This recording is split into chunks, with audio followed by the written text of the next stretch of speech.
अस्सलाम वालेकुम रहमतुल्लाहि व बरकातुहू। मक्की मदनी चैनल में कारी मोहम्मद शौकत अली एक बार फिर हाजिर है और अदब से सलाम अर्ज़ करता है। उम्मीद करता हूँ कि आप तमाम लोग खैर वाफ़ियत से होंगे, खुश और खुरम होंगे। दुआ है अल्लाह तबारक व तआला आप तमाम को खुशियाँ अता फ़रमाए, आमीन।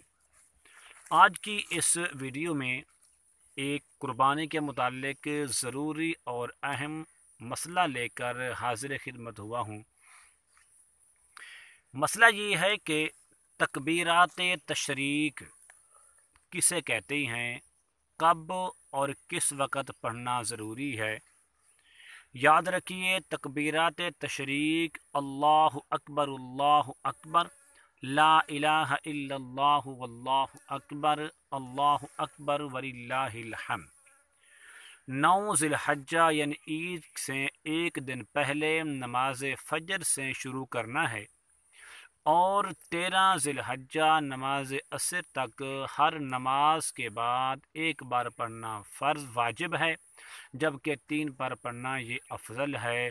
हर शख्स उस पर कुर्बानी वाजिब है या कुर्बानी वाजिब नहीं है, मर्द हो या औरत, हर फ़र्ज़ नमाज के बाद इन तकबीरात को पढ़ना वाजिब है। अल्लाहु अकबर, ला इलाहा इल्लल्लाहु वल्लाहु अकबर वलिल्लाहिल हम्द।